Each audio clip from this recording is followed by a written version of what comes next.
Hai, kembali lagi bersama Palma Anjas. Kali ini kita akan membahas sebuah film bergenre crime action dengan judul Brawl in the Cell Block 99 pada tahun 2017. Film ini menceritakan seorang pria pengedar obat-obatan terlarang yang ditangkap dan harus berjuang untuk istrinya yang sedang hamil, serta menjadikan dirinya sebagai napi paling berbahaya pada sebuah penjara. Sebelum masuk ke isi ceritanya, saya tak bosan-bosan mengingatkan kalau ini adalah konten full spoiler. Jadi untuk kalian semua yang belum menonton filmnya, saya sangat menyarankan untuk kalian menonton filmnya terlebih dahulu, karena bagaimanapun pengalaman menonton film secara utuh akan jauh lebih baik. Penasaran dengan cerita filmnya? Oke, langsung saja kita masuk pada isi ceritanya.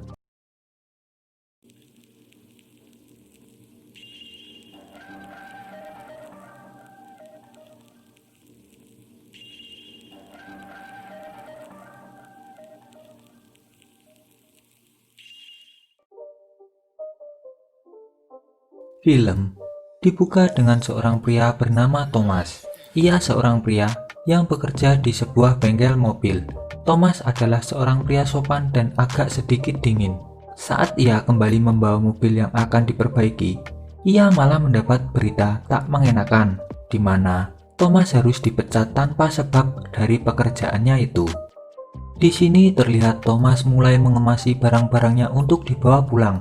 Sesampainya di halaman rumah, ia melihat istrinya sedang bergelegat aneh di sebuah mobil. Lalu, istri Thomas bernama Lauren. Saat membuka pintu mobil, ternyata istrinya telah berselingkuh bersama pria lain. Dengan bukti, bekas ciuman di bagian leher Lauren. Melihat hal tersebut, Thomas langsung menghancurkan handphone Lauren dan merusak mobilnya saat itu juga. Setelah merusak mobil Lauren, Thomas menyusul masuk ke dalam rumah dan mengobrol dengan Lauren, namun Thomas dengan dewasanya memaafkan perbuatan istrinya itu dan berjanji untuk memberi kehidupan yang lebih baik dengan bekerja sebagai kurir obat-obatan. Walaupun Lauren agak tidak suka jika Thomas menjadi kurir obat-obatan, namun karena saat ini kehidupan keuangan mereka benar-benar kacau dan memaksa Thomas harus melakukan itu. Waktu berlalu begitu cepat. 8 bulan kemudian, kita bisa melihat Thomas telah menjadi seorang pengedar narkoba dan sedang melakukan transaksi di sebuah apartemen yang agak sedikit tak terawat. Setelah selesai, ia kembali ke rumahnya. Nah, di sini Thomas telah memiliki rumah yang jauh lebih mewah dari sebelumnya. Semua itu didapat dari menjual narkoba, dan Lauren nampak sedang mengandung anak dari Thomas. Saat Lauren ingin memasak untuk dirinya, ternyata Thomas tidak mengizinkannya karena Thomas tidak mau istrinya kelelahan. Dengan mesra, Thomas menggendong Lauren ke kamarnya dan mereka berdua hampir melakukan mantap-mantap.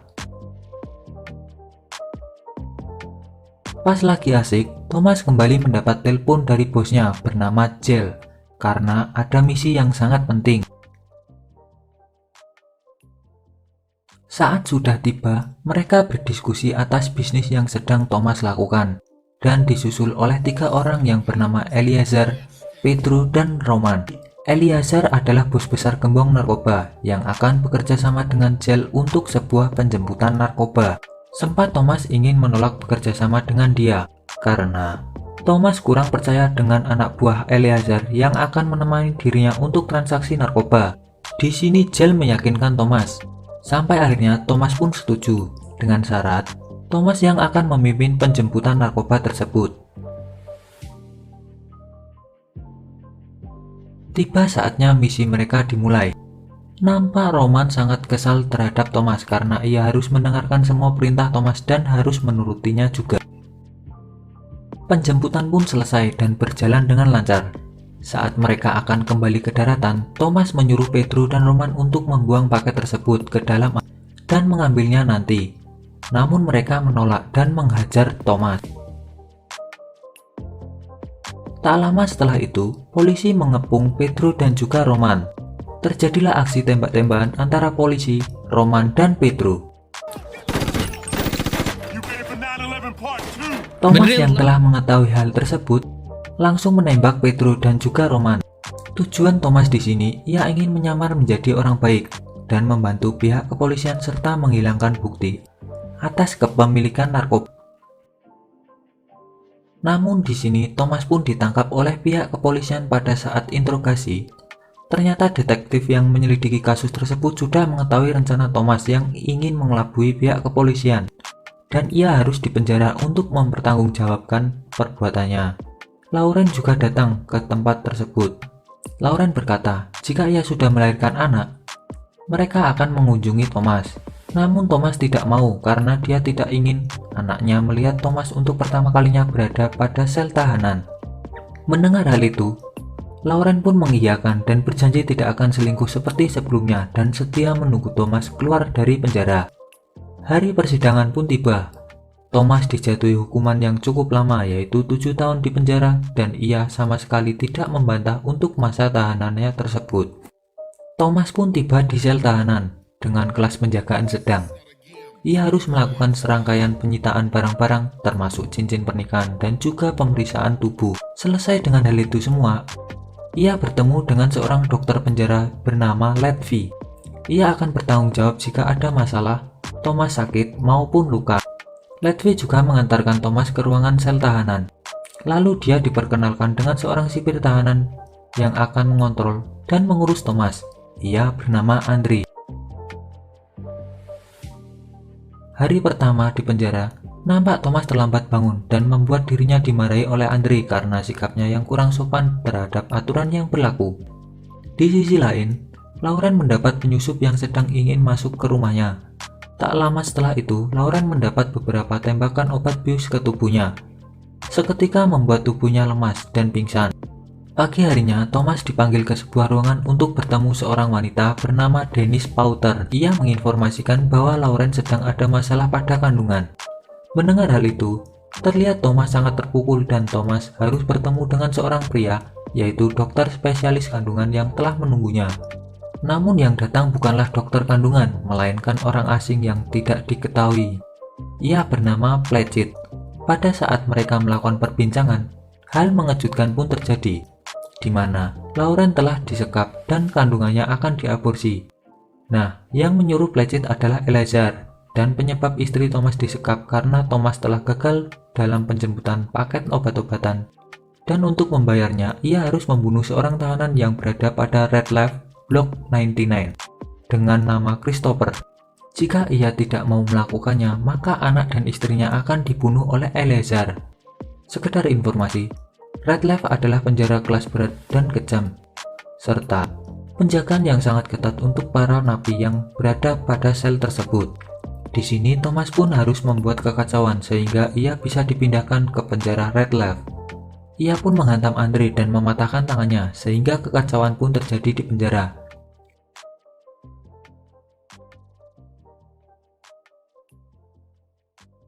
Atas kejadian tersebut, dengan cepat petugas memindahkan Thomas ke penjara Red Lab. Tak lama, Thomas pun sampai. Ia disambut dengan beberapa petugas dan satu orang kepala penjara bernama Warden. Warden menjelaskan beberapa aturan yang berlaku dalam penjara tersebut. Setelah selesai, Thomas mulai dibawa ke dalam sel tahanan khusus untuk dirinya. Namun sel tersebut sangat kotor dan sempit serta toilet yang sedang rusak. Karena tidak tahan terhadap bau yang menyengat di dalam sel, Thomas menutup hidungnya dengan sebuah baju dan mulai untuk tidur.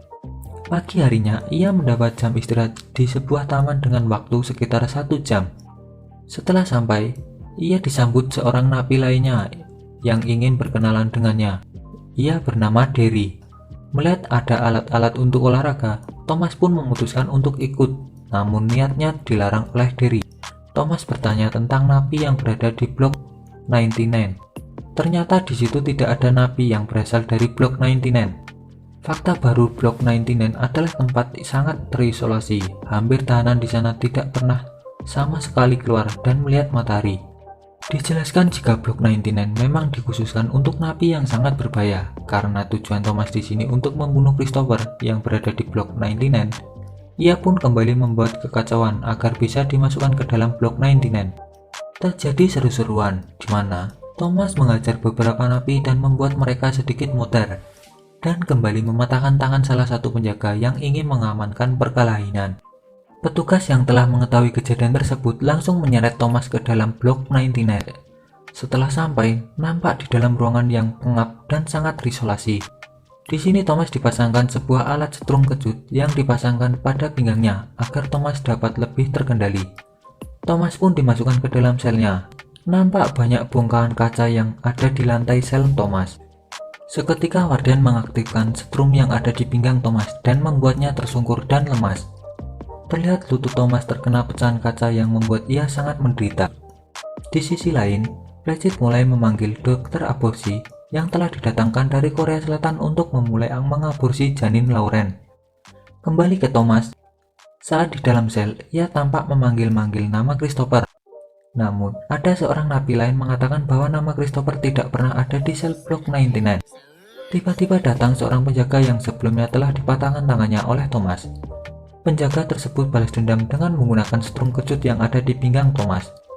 Setelah puas menyiksa Thomas, ia pun dibawa ke sebuah tempat. Nah, yang mengejutkan, ternyata tempat tersebut telah berada Eleazar dan Marco serta beberapa rekan Eleazar lainnya. Oke, di sini saya jelasin agak panjang biar kalian paham.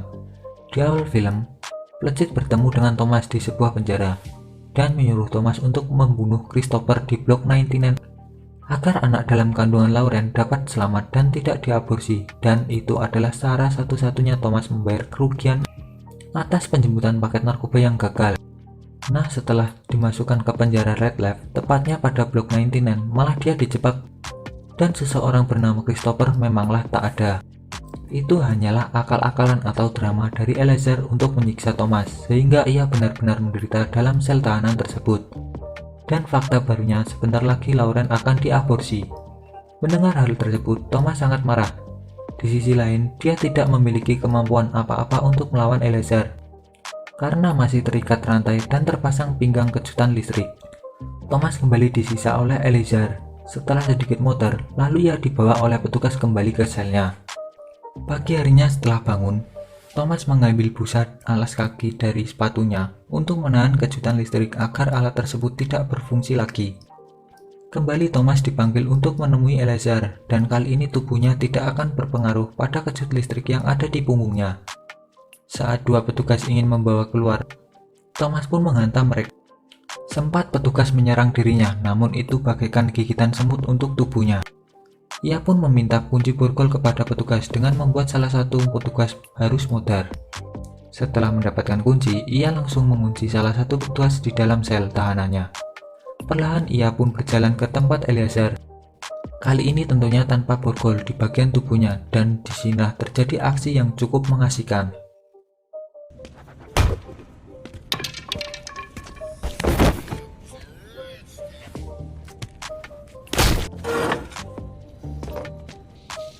Mr. Thomas, and I'll double your wages.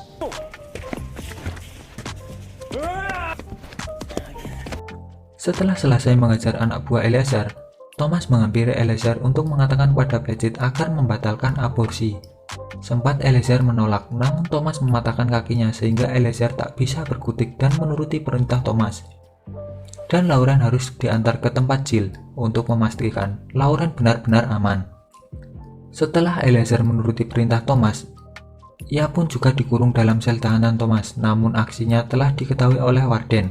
Di sini Thomas meminta waktu kepada Warden untuk menunggu telepon konfirmasi dari Jill tentang kedatangan Lauren. Jika Warden memaksa masuk, Thomas akan menghantam salah satu petugas yang sedang ia sekap. Setelah Lauren diantar oleh Pletchett dan juga dokter aborsi ke tempat Jill, kejutan terjadi saat Pletchett akan kembali. Jill dengan cepat menembak Pletchett dan juga dokter aborsi seketika mereka muter di tempat. Setelah semua masalah selesai, Jill menghubungkan telepon ke Lauren untuk berbicara dengan Thomas. Ini adalah kata-kata terakhir untuk bayi mereka yang ada di dalam kandungan Lauren.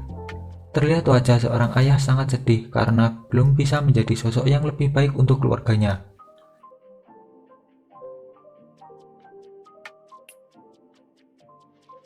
Setelah selesai dengan semua itu, ia kembali mendatangi Eleazar dan mengeksekusinya. Film ditutup dengan ditembaknya Thomas oleh Warden, seketika membuat Thomas mutar di tempat. Ending yang sangat-sangat jancuk. Asui. Kira-kira pelajaran apa yang bisa diambil dari cerita film ini? Beritahu saya di kolom komentar dan terima kasih sudah menonton video ini sampai akhir.